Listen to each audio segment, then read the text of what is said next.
কেনে কেনে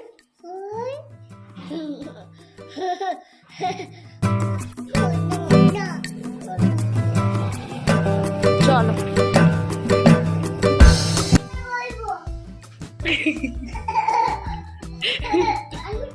so hello my lovely viewers, আবার সবাইকে ওয়েলকাম আমার একটা নতুন ব্লগে।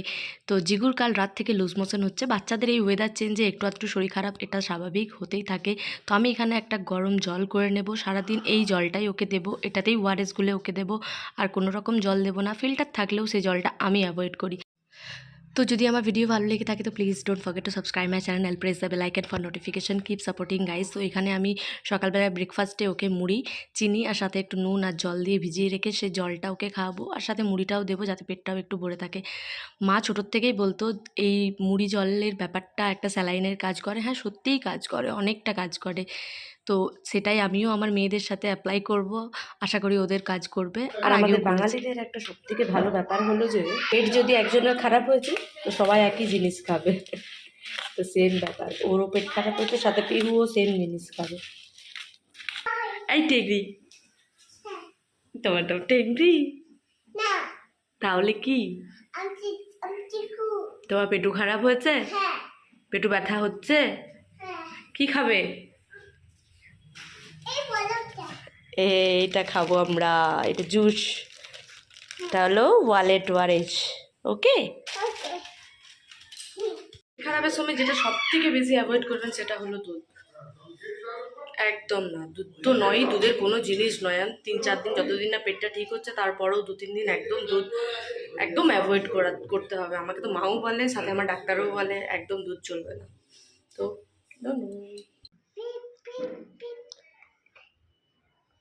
কেনে কেনে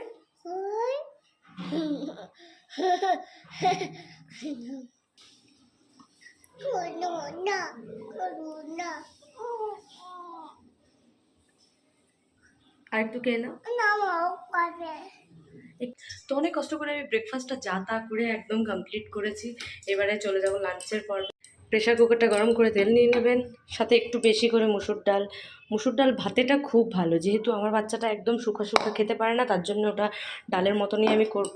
আর এমনিতেই পেট খারাপ হলে ওদের এনার্জি একদম কমে যায়, তার জন্য একটু লঙ্কা, সাথে একটু পেঁয়াজ, সাথে একটু জিরা স্ম্যাশ করে, তাহলে কি টেস্টটাও ভালো লাগে, ওদের খেতেও ভালো লাগবে। আর একটা লঙ্কা ভাজা হয়ে গেলে ডাল দিয়ে নুন আর হলুদ দিয়ে বন্ধ করে দেবো, অ্যাজ ইউজুয়াল যেমন ডাল বানানো হয়। বাড়িতে কাজ করলাম নেই আর পেঁপেও নেই, তার জন্য চললাম ভারবান, মানে আমাদের সামনেই একটা বাজার বসে ওখানে। তো নিয়ে আসা যাক, সাথে আমার এই যে খাবে তার জন্য। চলো গেটটা খুলে নিয়ে আগে।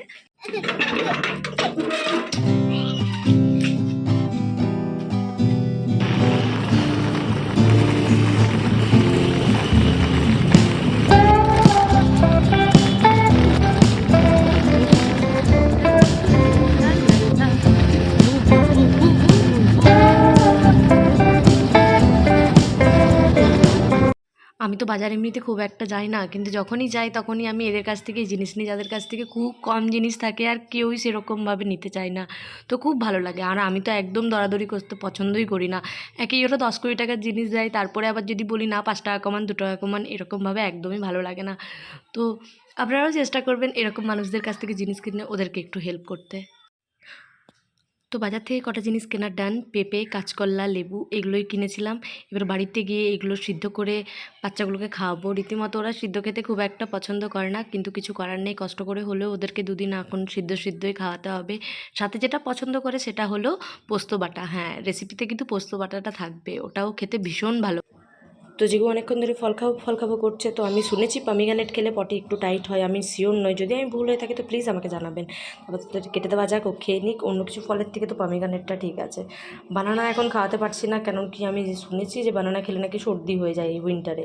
তো আপাতত এটাই কেটে দেওয়া যাক। কি খেতে পছন্দ করে নে যা, টাটা। সত্যি বিয়ের আগে হয়তো মেয়েরা বাবার রাজকন্যা থাকতেই পারে, কিন্তু বিয়ের পর বাচ্চা হয়ে যাওয়ার পর বুঝি যে মায়ের মর্ম কতটা, মা কতটা কষ্ট করে আমাদেরকে বড় করেছে। তখনকার দিনের এত কাজ টাজ করে তারপর শরীর খারাপ হলে আমাদেরকে সামলানো।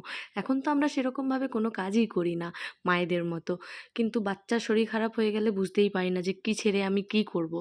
মায়ের উপদেশে এখন এই করছি, পেটে নারকোল তেল সাথে একটু জল দিয়ে ওটাকে ক্লক অ্যান্ড অ্যান্টি ক্লক ওয়াইজভাবে ঘোরাচ্ছি, যাতে পেট যদি গরম হয়ে থাকে বাচ্চার কোনো রকমভাবে, তাহলে সেটা খুব জলদি ঠিক হয়ে যায়। তোমার কি হয়েছে পু? তুমি কি খাচ্ছ? গোয়াভা? ওটা তো পমিগ্রানেট। তোমার গোয়াভাটা কই? থালায় সব কিছু নিয়ে নিয়েছি, শুধু পোস্ত বাটাটা নিইনি, একটু চাটি চাটি খাওয়াবো। এখানে নিয়ে নিয়েছি পেঁপে, কাঁচকলাটা দিয়ে দিয়েছি, ভাত আর ডালটা, মুসুর ডালটা তুলে তুলে দিয়েছি। যদি কেউ ডাল ভাতে খেতে পারে তাহলে তো খুবই ভালো, যেহেতু আমার বাচ্চাটা ভাতে এরকম শুকনো শুকনো খেতে পারে না, তার জন্য আমি একটু ডাল বানিয়ে দিয়েছি। ব্যাস, এবার সব এগুলো একসাথে মেখে আর খাইয়ে দেবো নুন দিয়ে। এনো পড়তো ভালো পড়তোটা ঠাকুর।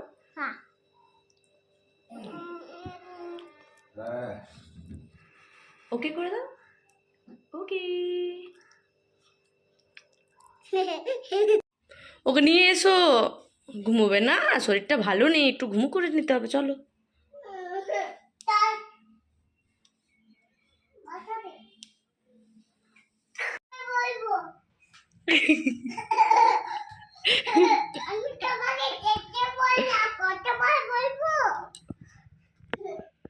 কতবার বলতে হবে ওকে? তো সন্ধেবেলায় স্পেশাল কিছু নেই, আপাতত একটু চিড়ে ভাজা দিয়েছি, যেটা আমি নর্মালি কিনে এনেছি দোকান থেকে, হলদিরামসের চিড়ে ভাজা 10 টাকার পাওয়া যায়, তো ওটাই এখন খাচ্ছে। এরপর ওয়ারেস দেবো, সাথে পিহুও খাচ্ছে। পিহু তোমার বাটিটা দেখিয়ে দাও। ওয়াও, খেয়ে নিবে তো? ভালো লাগছে? তোমার পেটু ঠিক আছে এখন? না? আচ্ছা, ঠিক হয়ে যাবে ধীরে ধীরে, 2-3 দিনে ঠিক হয়ে যাবে। শুনছো মনটা বুবুটা। চলো পড়তে বসবো খেয়ে পর। সঙ্গে সঙ্গে পেটটা খারাপ হয়ে গেল। হাই সাবাস, এক্সপ্রেশন কুইন আমার দুটো। যতক্ষণ খাচ্ছে আমি যেয়ে ফট করে ওয়ারেসটা বানিয়ে নিয়ে আসি। তুমি খেয়ে নাও, হ্যাঁ আমি আসছি। সকালে যে জলটা বানিয়ে রেখেছিলাম ওই জলটা এটাকে জাস্ট একটা গ্লাস করে নেবো, 1 গ্লাস করে, আর ব্যাস একটা গোটা ওয়ারেস দিয়ে দেবো। কেন এসেছো? ওয়ারেসটা হচ্ছে 4.4 গ্রাম।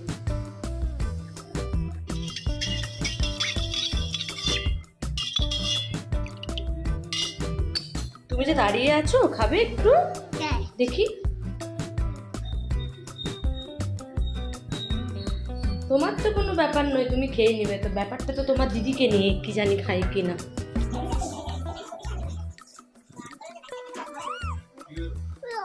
এই যে নাখরা শুরু, এদিকে এসো। পিটুনি খাবে কিন্তু সবার সামনে, ক্যামেরা অন আছে, আসো। সকাল থেকে খাওয়া দাওয়া শেষ, এবার শুধু রাত্রের ডিনার, তার জন্য আমি ডালিয়া একটু ধুয়ে রেখেছি, আর একটু গাজর আর একটু আলু। আমি আর বেশি কিছু দেবো না, টমেটো, বাস এটাই হালকার উপর রাত্রে ডিনার করবো। প্রেশারে 2টো সিটি দিয়ে দেবো, ব্যাস আজের মতো খাওয়া দাওয়ার দিন শেষ আপাতত। রাত্রে ডিনার রেডি, ডালিয়া রেডি, 2টো ছানাও রেডি। চলো খেয়ে নেবে তো মাম্মা? বজ্জাত মেয়ে। তো আজের মতো ভিডিও এখানে শেষ। ভালো থাকবেন, সুস্থ থাকবেন। ভিডিও ভালো লাগলে একটা লাইক নিশ্চয়ই করবেন। দেখা হবে নতুন ব্লগে খুব জলদি।